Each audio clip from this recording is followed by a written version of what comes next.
नमस्कार मित्रों, आपके अपने YouTube चैनल में आपका स्वागत है। मित्रों, प्राचीन वेदों में सूर्य को सर्व जगत की आत्मा कहा गया है। समस्त जीवों की आत्माओं का ऊर्जा स्रोत सूर्य देव ही है।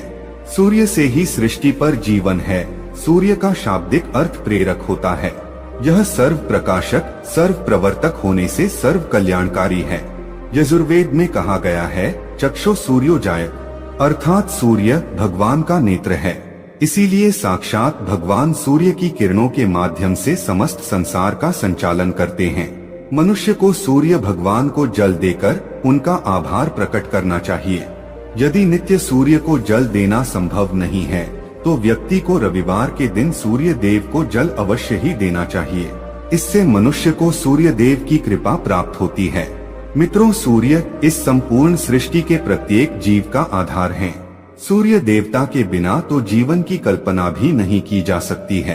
परम तेजस्वी सूर्य देवता की उपासना करने की परंपरा अत्यंत प्राचीन काल से चली आ रही है। सूर्य देवता की पूजा के साथ ही उन्हें अर्घ्य देने का भी प्रचलन है। सूर्य देवता को अर्घ्य देने से मनुष्य के जीवन में कई सकारात्मक और चमत्कारी बदलाव होते हैं। भगवान श्री राम से लेकर भगवान श्री कृष्ण भी सूर्य देव को अर्घ्य दिया करते थे। भगवान श्री कृष्ण ने सूर्य देव की महत्ता का वर्णन कई बार किया है। रोज सूर्य देव को जल चढ़ाना एक ऐसा नियम है जो आपकी जिंदगी में बहुत बड़ा बदलाव ला सकता है। सूर्य की शक्ति इतनी अलौकिक है कि इसके बिना ये पूरी धरती तहस नहस हो सकती है। सूर्य देव प्रकाश, सकारात्मकता, इंद्रिय संयम, ऊर्जा आदि के देवता है।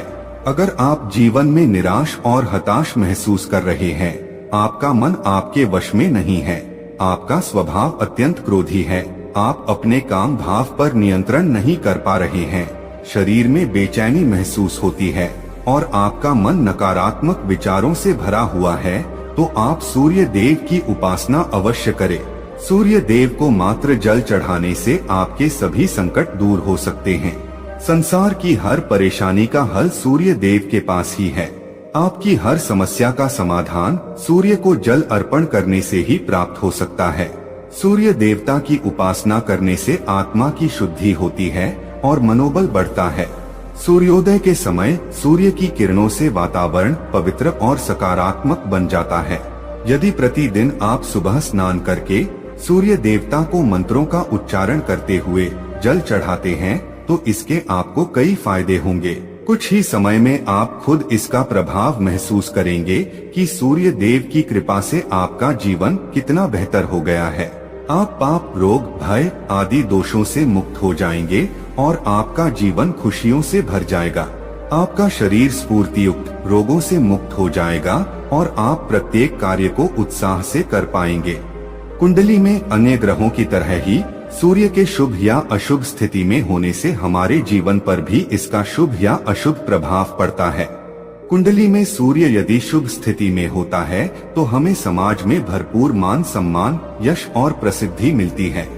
वहीं कुंडली में यदि सूर्य अशुभ स्थिति में हो तो इसके विपरीत परिणाम मिलते हैं।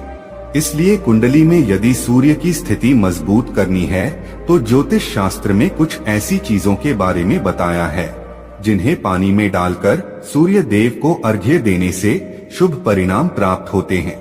किंतु मित्रों, कई मनुष्य सूर्य को जल देते समय बहुत सी गलतियां कर बैठते हैं। सूर्य को जल देते समय महत्वपूर्ण नियमों का पालन नहीं करते हैं।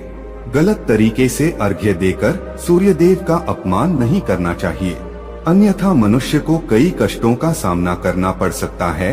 साथ ही केवल सूर्य को जल देने से फल की प्राप्ति नहीं होती है। सूर्य को जल देते समय विधि का पालन करते हुए सूर्य देव के मंत्र का जाप करना भी आवश्यक है।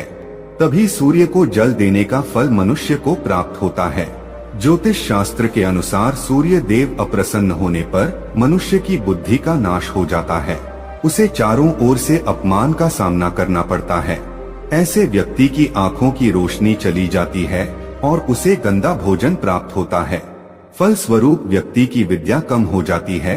वह जो कुछ भी पढ़ता है उसे तुरंत ही भूल जाता है। पिता पुत्र में अकारण ही वाद विवाद होने लगता है। सूर्य देवता रूठ जाने पर व्यक्ति पर गलत इल्जाम लगते हैं। और उसके हाथ से अनजाने में कई अपराध हो जाते हैं। इसीलिए व्यक्ति को अनिष्ट कार्य करके सूर्य देव को रुष्ट नहीं करना चाहिए। इस प्रकार से सूर्य देव का हमारे जीवन में सबसे अधिक महत्व है। यदि आप अपनी मनोकामनाओं की पूर्ति करना चाहते हैं तो सूर्य देव की उपासना अवश्य करें। आइए जान लेते हैं सूर्य को अर्घ्य देने के वह महत्वपूर्ण नियम कौन से हैं। सूर्य को जल देते समय हमें कौन सी गलतियां नहीं करनी चाहिए और सूर्य को जल देते समय कौन से मंत्र का जाप करना चाहिए ताकि हमें सूर्य उपासना का संपूर्ण फल प्राप्त हो। सबसे पहले तो हम यह जान लेते हैं कि सूर्य को अर्घ्य देने का अर्थ क्या होता है। तो मित्रों, अर्घ्य देने से तात्पर्य यह है कि सूर्य देवता को भक्ति भाव से जल अर्पण करना। यह जल आप दोनों हाथों की ओंजल बनाकर या तांबे के पात्र में शुद्ध जल भरकर उसे सूर्य देवता को समर्पित करें। लेकिन ध्यान रहे कि यदि आप हाथों की ओंजल बनाकर सूर्य देवता को अर्घ्य दे रहे हैं तो अपने हाथों की तर्जनी और अंगूठे को एक दूसरे से जोड़कर ना रखें, यानी कि एक दूसरे का स्पर्श ना होने दें। दोनों हाथों के अंगूठों को फैलाकर रखें। यदि हम तर्जनी और अंगूठे को जोड़कर रखते हैं तो यह राक्षसी मुद्रा बन जाती है और इस मुद्रा में सूर्य को अर्घ्य देना अशुभ माना जाता है। यदि आप पात्र में जल भरकर सूर्य देवता को अर्घ्य दे रहे हैं तो भी उस पात्र को दोनों हाथों के अंगूठे का स्पर्श ना हो, इसका ध्यान रखें। अर्घ्य देते समय अपने दोनों हाथों को ऊपर उठाकर पात्र को पकड़े और सिर झुकाकर रखें। सूर्य देवता को अर्घ्य हमेशा सूर्योदय के समय देना चाहिए। उगते हुए सूर्य की उपासना करना हमेशा ही शुभ होता है। सूर्योदय के 2 घंटे बाद अर्घ्य देने का कोई भी औचित्य नहीं होता है। यदि किसी कारणवश आप सूर्योदय के समय अर्घ्य ना दे सके तो 3 बार अर्घ्य देने के बजाय 4 बार अर्घ्य दें और सूर्य देवता से क्षमा मांग लें। इससे दोष कम हो जाता है। सूर्य को जल तांबे के पात्र में ही देना चाहिए। तांबा को सूर्य देव की प्रिय धातु माना गया है। इसीलिए सूर्य को जल देने के लिए केवल तांबे से बने पात्र का ही प्रयोग करना चाहिए। अन्य धातुओं से बने पात्रों में सूर्य को अर्घ्य देने से कोई लाभ प्राप्त नहीं होता है। परमात्मा ने सूर्य को जगत में प्रकाश करने, संचालन करने, अपने तेज से शरीर में ज्योति प्रदान करने तथा जठराग्नि के रूप में आमाशय में अन्न को पचाने का कार्य सौंपा है। इसी कारण से तांबे के पात्र में रखे जल को पीने से व्यक्ति पेट से जुड़े रोगों से भी मुक्त हो जाता है। उस तांबे के पात्र में गंगाजल या पवित्र नदियों का जल भरें। यदि ऐसा संभव नहीं है तो शुद्ध जल का प्रयोग करें। मात्र जल से कभी भी अर्घ्य नहीं देना चाहिए। जल के पात्र में जल के साथ मुख्य रूप से कोई भी लाल फूल, लाल चंदन और अक्षत जरूर डालें। आप चाहें तो इस जल में थोड़ा सा घी, शहद, दूध या गुड़ इत्यादि भी मिला सकते हैं। सूर्य देव को अर्घ्य देने का सही समय तब होता है जब सूर्य लालिमा लिए हो, अर्थात जब प्रातः काल में सूर्य लाल रंग का दिखाई दे तो उस समय अर्घ्य देना सर्वश्रेष्ठ फल देता है। मित्रों, यदि आपने सूर्य को अर्घ्य देने का संकल्प लिया है तो यह संकल्प कभी नहीं तोड़ना चाहिए। जितने दिनों का भी आपने संकल्प लिया हो उतने दिन सूर्य को अर्घ्य अवश्य देना चाहिए। यदि आप संकल्प को पूरा नहीं कर सकते तो ऐसा संकल्प नहीं करना चाहिए, इससे सूर्यदेव रुष्ट हो जाते हैं। दोस्तों, भगवान श्री कृष्ण ने सूर्य देव को जल देने का मंत्र बताया है जिसका उच्चारण अवश्य ही करना चाहिए। वह मंत्र इस प्रकार है: ओम खगोलकाय नमः।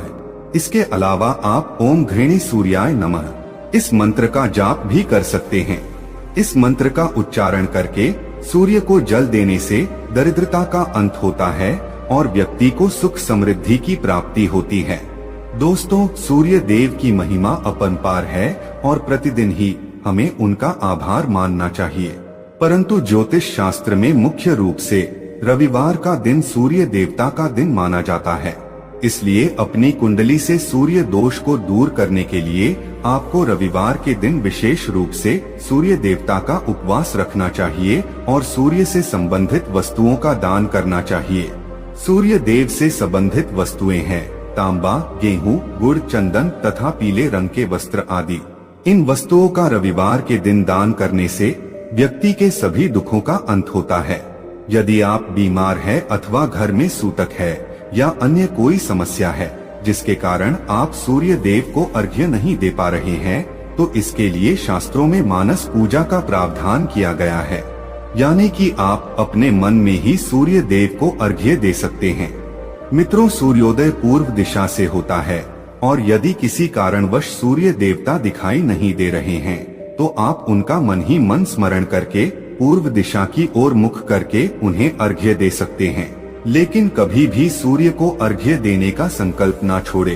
तो दोस्तों, इस प्रकार से आप भी सूर्य देव को अर्घ्य देकर सूर्य देव की कृपा प्राप्त करें। तो दोस्तों, यह कहानी आपको कैसी लगी हमें कमेंट सेक्शन में जरूर बताना, और अच्छी लगी हो तो इस चैनल को सब्सक्राइब जरूर कर लेना।